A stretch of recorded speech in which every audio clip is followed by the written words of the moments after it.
Okay, the story takes place in the old man Fulmer's front yard, with Miss Berryknuckle and Mrs. Cardswallow from the Relief Society perched in his tree. Now these old cougars look like they've slept in the tree all night and have the worst morning breath ever. Yeah, you can see it on their expressions. So they look around to see if the coast is clear and they got enough courage to come down. Meanwhile, the old curmudgeon Mr. Fulmer is peeking through his front window with his dog, Sergeant Sparkyton. So the women leave and he goes to his phone.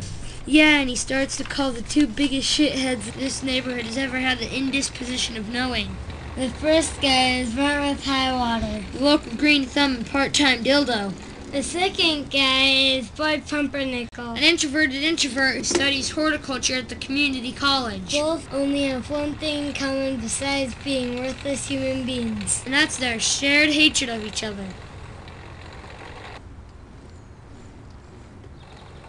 So there they are on their way to Old Man Fulmer's house. All of a sudden, Martmas sees Boyd. Boyd sees Martmas! Chaos ensues! Boyd that Martmas, the boy once before in the mid-90s. History will not repeat itself today. Martmas pulls out his knife and plans to kill. Boyd charges at Martmas like De Niro in Raging Bull.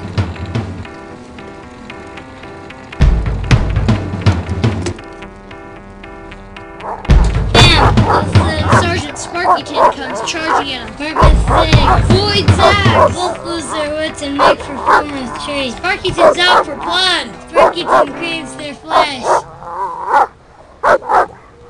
He'll wait there all night if he has to. Trapped in their own leafy prison. Now they play the waiting game. And of course their hatred just won't die in the tree. So Boyd flips Martmas off. This enrages Martmas, so he starts to throw branches at him. Boyd responds with nice throw, balloon head. Martmas continues to throw twigs. Boyd looks for higher ground. Reciprocates with twig throwing also. The whole time Sparkyton silently judges them. Meanwhile, Boyd screams at Martmas, "I can do this all day, asshole, all day!" Well, a couple hours pass by. And by now they've both lost their fight.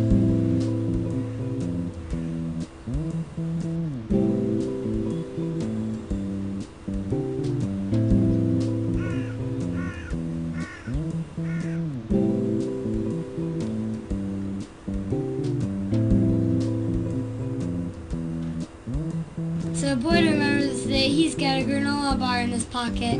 Martmas sees this and longs for it.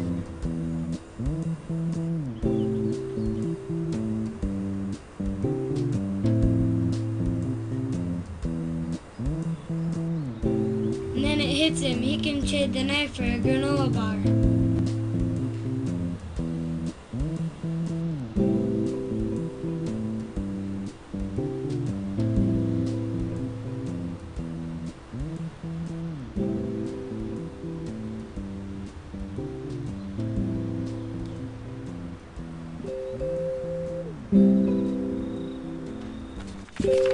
The night goes on, and they come to terms with the inevitable.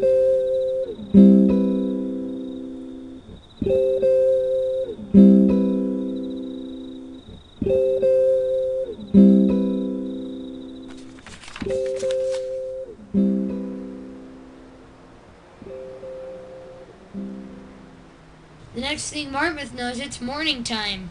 And Sparkyton is nowhere to be found. And so he wakes up Boyd.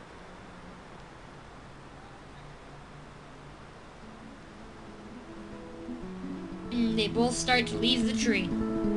Each with a newfound respect for the other. They shake hands and depart, knowing now that all they needed was a third party like Mr. Fulmer to intervene and show them how childish they had been.